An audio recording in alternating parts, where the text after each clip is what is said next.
Oh gitu. Miss, ini saya dengan Santi yang kerja sama Sulastri itu. Oh, kenapa Mbak? Miss, maaf sebelumnya ya Miss. Kan kemarin itu saya dengar dari itu temen. Saya dikasih tahu temen bahwasanya Miss Yuni itu pernah live gitu kan. Bahwasanya si Sulastri itu ngomong ke Miss Yuni gitu kan. Kalau si Pak Tony itu tadi sebelumnya saya minta maaf. Itu selingkuhannya Sulastri gitu kan. Padahal saya sama sekali nggak pernah ngomong dengan majikan apapun. Dan saya itu, maaf sebelumnya Miss, saya nggak tahu kalau Pak Tony, yang namanya Pak Tony itu suaminya dari Miss Yuni. Gitu.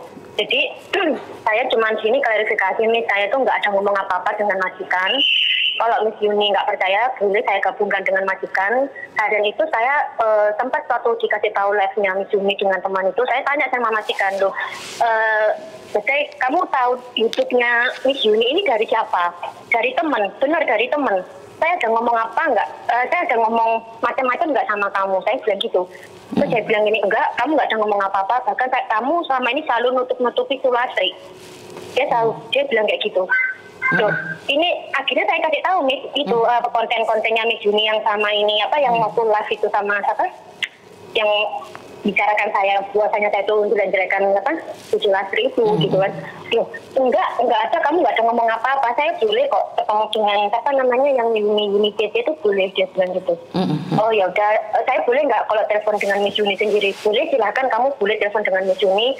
Kamu ngomong sama Miss Yuni biar nggak ada salah paham bahwasanya kamu di sini nggak ada ngomong kalau kamu ngomong Sulastri itu selingkuhannya sama Pak Tony. Ya saya nanti ngomong sama Miss Yuni sendiri. Saya bilang gitu. Oke, sebenarnya sih saya percaya karena akhir-akhir ini banyak sekali berita-berita miring tentang Mbak Sulastri, tapi saya sendiri udah nggak mau bahas, Dok. Hatiku udah sakit. Tahu kan alasannya? Enggak, benar-benar. Tahu apa? Tahu nggak kenapa? Bahwasanya Miss Yuni bilang bahwa uangnya Mbak Sulastri itu kan? Iya betul. Jadi saya sudah sangat sakit sekali. Ya, saya sendiri sudah ikhlas, Dok. Ya, saya minta maaf jika Miss Yuni pernah menyebut namamu dan menyakiti hatimu secara langsung dan tidak langsung. Saya minta maaf secara pribadi karena saya berpikir saya menolong orang.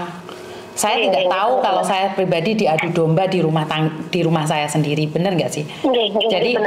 Jadi saya nggak tahu nih sayang. Saya percaya karena dia kan hidup sama saya, benar nggak? Jadi saya tidak ingin ini masalah berlarut-larut karena secara jujur hati saya sakit. Benar. Karena dia tinggal satu rumah sama saya, ternyata banyak borok-borok itu ada di rumah saya yang akhirnya sekarang terungkap. Jadi kenapa sebenarnya aku nunggu teleponmu San, dari kemarin tuh nunggu teleponmu, tapi kenapa Santi nggak telepon saya? Dan saya tuh sebenarnya kepingin Miss datang langsung ke tempatnya jenengan tuh kepingin.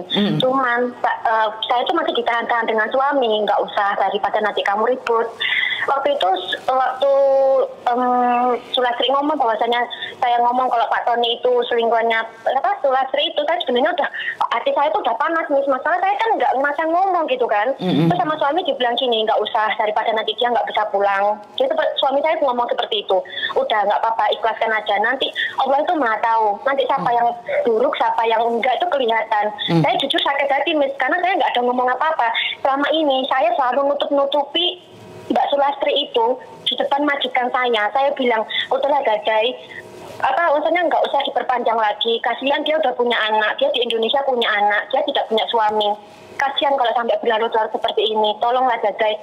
Miss Yuni yang bikin saya sakit hati lagi itu ngomong sama polisi. Kemarin kan saya sempat dipanggil sama polisi itu berapa kali.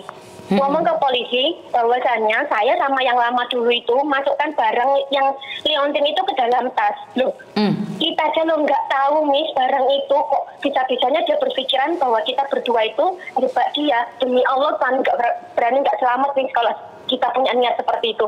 Ngapain saya punya niat seperti itu? Kita sama-sama kerja di sini ikut orang kok. Kan gitu. Saya langsung nangis di depan polisi itu. Ya Allah, saya lo nggak ada niat apa-apa. Oh, jadi dia menuduhmu. Jadi dia menuduhmu yang naruh liontin tuh kalian berdua, bener nggak? Betul sekali. Jujur misalnya itu sebenarnya kepingin dari udah lama banget saya sebenarnya kepingin ngomong sama Miss Yuni gitu kan. Cuman saya masih nahan. Miss Yuni tahu sendiri toh, kita ikut orang, ikut majikan, apalagi yang satu bermasalah dengan polisi. Kita takut nanti langkah kita gimana gitu kan. Saya mikir saya punya anak di rumah. Dia punya anak di rumah, jangan sampai nanti saya salah ngomong, akhirnya saya menjebak dia ke dalam jurang yang lebih jauh lagi. Saya mematikan rezekinya orang. Saya nggak mau, Miss, karena saya punya anak. Saya juga di sini ikut orang. Saya nggak mau kan seperti itu. Gimana rasanya perjuangan kita selama 6 bulan menahan rasa sakit, menahan nangis yang ketakutan seperti itu, kita dipanggil polisi, wira-wiri, belum lagi nanti jaga mbahnya gitu. Dia tuh nggak mikir sejauh itu, kok bisanya loh berpikiran bahwasanya kita berdua itu menjebak dia itu memasukkan liontin. Lawang yang nyuruh saya, yang nyuruh dia ke Miss Yuni itu loh saya. Bahwasanya minta tolong Miss Yuni. Oh, yang nyuruh kamu tuh? Saya, demi Allah saya. Silakan boleh saya digabungkan telepon dengan dia, boleh. Saya bilang, kamu minta tolong Miss Yuni. Saya bilang gitu. Nah, kalau saya niatnya menjebak dia, masukkan liontin itu, lah ngapain saya minta nyuruh dia telepon sama Miss Yuni langsung gitu loh. Jangan dia loh, waktu ditangkap itu dia loh nggak nangis sama sekali, yang nangis itu saya sama yang lama itu. Oh, jadi pusing nih saya. Demi Allah gitu. Jadi pusing. Saya tuh sampai nangis gugup loh sama yang lama, sampai majikan tuh ngomong apa? Kalian ngapain nangis berdua? Dia tuh orang nggak baik. Kenapa kamu nangis? Kalau dia memang sampai majikan itu udah pernah berapa kali sebelum waktu kejadian itu sebelum manggil polisi, Sinonnya itu udah ngomong kayak gini. Aduh, benar kamu nggak ngambil barang itu? Enggak, silakan poking loh. Sinonnya itu masih nahan. Aduh, kalau memang kamu ngambil barang itu, nggak apa-apa, ngomong jujur. Kita ngomong kekeluargaan. Ini Allah itu saya nggak bilani majikan. Ini yang saya benar-benar saya hadapi di dalam rumah ini gitu. Saya bilang gini kan, Mbak, aku percaya sama kamu. Saya ngomong gitu, Mbak, aku percaya sama kamu. Kita di sini sama-sama kerja. Saya yakin kamu nggak bakal seperti itu. Saya ngomong kayak gitu nih. Tapi demi Allah Mbak, aku nggak ngambil. Iya, aku yakin kita nggak ada yang kayak gitu. Aku bilang gitu, niatnya kita mau kerja. Makanya saat saya dengar nih habis sidang terakhir dan ngomong kalau Pak Tony selingkuhannya, masa iya Santi ngomong kayak gitu kan? Kamu sempat telepon sama aku tuh, Dok, sekali, Dok. Enggak, bener. Saya demi Allah nggak tahu kalau namanya Pak Tony itu suaminya jenengan. Jujur saya nggak tahu namanya Pak Tony. Makanya saya kaget loh. Teman-teman tuh semua pada WhatsApp saya. Santi, kamu lihat itu loh live-nya Miss Yuni, kenapa? Saya bilang gitu kan. Namamu disebut-sebut, bilangnya Pak Tony itu selingkuhannya Sulastri. Lah Pak Tony ini siapa? Saya bilang gitu kan. Pak Tony itu suaminya Miss Yuni. Loh, aku baru tahu namanya Pak Tony ini dari kalian kok. Saya nggak tahu kalau namanya suaminya Miss Yuni ini Pak Tony, saya bilang gitu. Dan Miss Yuni tahu nggak, selama YouTube-nya Miss Yuni yang bahas tentang Sulastri itu nggak pernah saya cerita dengan majikan. Sama sekali nggak pernah. Dan nggak tahu kok tiba-tiba itu majikan itu yaitu sidang terakhir itu ngomong gini, Asan, kamu selama ini selalu nutupi Azuki. Saya sempat berdek gitu kan, kenapa saya bilang gitu kan, selama ini dia ditolong dengan YouTuber toh, kenapa kamu nggak ngomong sama saya? Loh, kamu tahu dari siapa? Saya bilang gitu. Saya tuh banyak temen, orang Indonesia tuh banyak, ini loh saya dikasih tahu. Loh, bahkan Ejunya yang anak yang gantikan yang baru ini ngirim itu konten-kontennya Miss Yuni itu ke HP-nya si majikan saya. Saya sempat loh berantem sama yang baru ini gara-garanya itu YouTube-nya Miss Yuni itu dikasih tahu ke majikan saya ini loh Sulastri sekarang tuh gini. Tuh, saya bilang gini, ya Allah Mbak, saya minta tolong, selama ini loh aku nutupi kontennya Miss Yuni ke majikan, kok kamu anak baru dengan santainya kamu ngasih tahu ke majikan, kamu nggak tahu perasaannya aku gimana, nahan sakit, nahan takutnya di dalam rumah majikan ini. Saya bilang kayak gitu nih. Saya itu sampai berantem sama yang baru ini, sampai saya bilang ini, dia kalau memang kamu niat mau jelek dengan saya keluar hari ini, saya notice nggak apa-apa, saya bilang kayak gitu. Sampai majikan sih ngomong gini, sampai majikan tuh belain saya, kamu ngapain takut? Kalau memang kamu benar nggak perlu takut, kamu nggak perlu nutup-nutupi temenmu. Saya bilang kayak gitu nih. Saya bilang gini kan. Sebenarnya jujur ya Santi, jujur ya. Kalau saya ngomongin Lastri lagi saya jadi malu. saya malu. Jadi kita buka lembaran baru, Oma. Jadi Miss Yuni secara langsung dan tidak langsung minta maaf sama kamu jika Miss Yuni pernah melukai hatimu. Minta maaf. Sama-sama, Jadi saya juga minta maaf, tolong sampaikan ke majikanmu juga jika ada kata-kata saya secara pribadi, kata-kata suami saya secara pribadi, anak-anak saya secara pribadi menyakiti hati majikanmu, saya juga minta maaf. Saya cuma punya prinsip menolong orang yang datang ke rumah saya, dan kalau saya boleh memilih apakah saya menerima Sulastri di tempat saya tetap akan memilih. Saya tidak peduli betapa jeleknya dia, betapa jahatnya dia sama saya akan membuka pintu saya buat siapa saja. Jadi saya sudah tidak ingin membahas lagi, ntar luka itu semakin dalam dan akhirnya saya benci sama orang saya. Paham nggak maksudku? Karena ini sudah berlalu. Saya ingin menutup buku, walaupun banyak orang sekarang masih telepon ngasih tanda bukti pengiriman uang, itu saya sudah ikhlas gitu kan, uangnya bukan buat saya kan juga uang itu dibantu Tondok, kamu tahu sendiri uang itu saya kasihkan orang kan. Ya sama aja. Bahkan ada yang bilang kalau si Sulastri itu rentenir, di typo lah, apa semuanya orang cerita sama saya. Jadi saya sendiri itu sudah ingin nutup lah.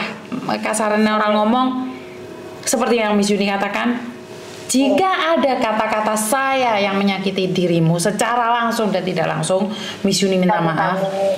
Dan tolong sampaikan juga pada majikanmu nih, kalau ada kata-katanya Miss Yuni yang menyakiti, menyinggung, melukai siapapun secara langsung dan tidak langsung, Miss Yuni minta maaf. Karena bagaimanapun Miss Yuni percaya dengan orang yang di depan saya yang nangis gerung-geru dan mengatakan tidak punya uang padahal banyak uang di depan saya nggak ngerti. Ya, karena Tuhan itu kasih peluang buat saya melihat siapa yang benar, siapa yang salah. Tapi saya tidak perlu menghakimi, sayang. Benar nggak sih? Betul. Jadi nih nomormu tak simpan, kita sebagai teman. Sekali lagi dengan kerendahan hati saya benar-benar minta maaf jika Miss Yuni pernah menyakitin hatimu karena membela seseorang. Saya minta maaf.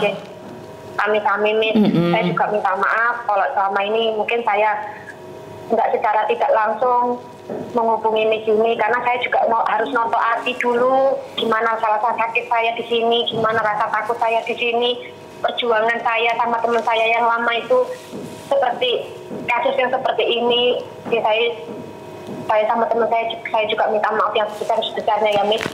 Tapi juga dengan Koko, dengan Bapak, kami benar-benar minta maaf yang sebesar-besarnya dan terima kasih. Ojo nangisan. Terima kasih Miss Yuni sudah baik hati membantu kita semua. Ngerti. Saya yakin Miss Yuni pasti sama Allah selalu dilindungi. Karena kalau secara langsung dan tidak langsung yang tersakitin parah itu Miss Yuni. Jadi Miss Yuni dibohongin dengan banyak hal. Miss Yuni mati-matian membela sampai ke kantor polisi, anakku menemani, ke labor menemani, dan ternyata kita dibohongin. Otomatis kan sebenarnya yang malu itu saya, sayang. Kalian saya sakitin, tapi saya menyakiti kalian dan saya nggak tahu ngomong apa, Dok. Nggak apa-apa, Mas. Yang bikin saya berani untuk bicara itu ada itu live-nya Miss Yuni itu dimasukkan di TikTok, terus ada yang komen gini, Santi, kamu punya mulut itu dijaga sama-sama orang Indonesia, kamu ngapain cari muka, kalau berani kamu keluar. Itu yang bikin saya akhirnya jadi berani untuk telepon dengan Miss Yuni, bahwasannya saya harus klarifikasi, saya tidak seperti itu. Ya Allah tuh Maha Adil, mungkin Allah menunjukkan siapa yang baik dan siapa yang buruk, itu aja. Cuman yang saya kagetnya kok bisa seperti itu, sampai uang donasi pun Miss Yuni yang udah bantuin pontang-panting seperti itu kok masih dinilai buruk gitu. Makanya saya pasti malu nih dengan majikanmu. Biar aku ngeleng-ngeleng majikanmu ternyata. Majikan saya memang orangnya keras nih, tapi dia sebenarnya perhatian, baik. dengan kita semua. Memang orangnya keras sekali orangnya, tapi jujur dia baik sebenarnya Miss. Ya itu. Kamu ada cerita nggak dengan kasus ini dengan majikanmu? Ternyata Miss Yuni pun kena gitu. Saya cerita semua yang dari kasusnya Miss Yuni dituduh bahwa uangnya 500 itu saya kasih tahu semua. Saya translatekan itu saya pakai bahasa Mandarin Miss, bukan pakai bahasa Kantonis. Nah, terus majikanmu bilang apa? Dia seperti ini, hah? Kok bisa? Dia bilang itu. Nah, akhirnya Yuni Cece tahu kan siapa yang baik, siapa yang buruk. Dia bilang gitu. Saya bilang gini, ya udahlah. Tapi Tuhan itu nggak tidur, dia bilang gitu. Tuhan itu nggak tidur, bahwasanya nanti siapa yang ketahuan buruk dan jelek, baik, dia bilang gitu. Mungkin kamu di Hong Kong lolos, tapi suatu saat kamu pasti kena, dia bilang majikan seperti itu. Tapi ya sudahlah, nggak apa-apa lah. Saya ikhlas, bagaimanapun dia punya anak, saya juga punya anak, saya juga punya cucu. Ya udahlah, nanti Tuhan yang menghakimi, bukan saya yang menghakimi, dia bilang seperti itu. Ya saya bilang gini, nanti saya boleh nggak datang ke rumahnya, si rumah singgahnya Miss Yuni, main-main loh, nggak apa-apa, silahkan. Kamu harus baik dengan semua orang. Saya keras sama kamu, tapi saya nggak mau melihat kamu tuh dilecehkan atau kamu dijahati dengan orang. Kamu harus benar-benar mengucapkan, walaupun saya sakit hati, dia bilang gitu Miss, dengan Yuni Cece, ya karena dia tidak tahu yang sesungguhnya Sulastri itu seperti apa. Ya udah nggak apa-apa, saya maafkan, dia bilang gitu. Saya juga mungkin ada kata-kata yang kasar, dia bilang gitu. Nanti kalau memang kamu main ke rumah singgahnya Yuni Cece, tolong sampaikan terima kasih dan saya minta maaf, dia bilang gitu.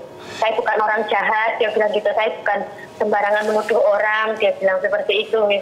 Ya lain kali kamu datang ke rumahku tak telepon ke dia, karena kan saya cuma mendengarkan saja satu pihak.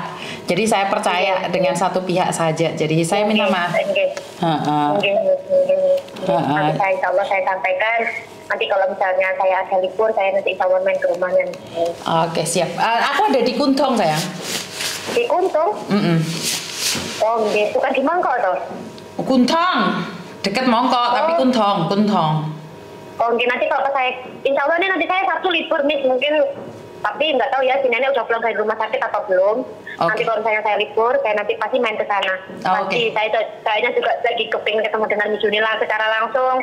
Dengan Koko juga, saya juga harus mengucapkan terima kasih dan minta maaf dengan keluarga besarnya Miss Yuni. Saya yang minta maaf. Oke, makasih ya Santi ya. Oke, sami-sami nih, sami-sami. Terima kasih banyak Miss Yuni. Oke, Waalaikumsalam. Oke, ada yang bilang di konten saya mengatakan lek golek cuan ojo nemen-nemen lek mitnah wong. Saya itu yang bingung Mbak. Saya yang di tempat tinggalin, kan nggak mungkin juga saya mitnah orang hanya untuk cari cuan. Jadi kalau kalian salah sangka, salah duga dengan apa yang saya lakukan, saya minta maaf karena saya tidak bisa menyenangkan banyak orang. Jadi kalau kalian merasa bahwa apa yang saya katakan itu tidak benar, ya monggo. Karena saya pribadi bukan manusia yang sempurna. Jika ada kata-kata saya menyakiti kalian secara langsung dan tidak langsung, atau membuat kalian kecewa, ya saya minta maaf. Dan pokoknya kita selalu mencoba yang terbaik di dalam segala keadaan. Dan kalau ada yang tersinggung, saya minta maaf. Dan wassalamualaikum warahmatullahi wabarakatuh. Berkat Tuhan mengalir atas hidup kita semua. Semoga semua makhluk hidup bahagia dan terima kasih. Bye.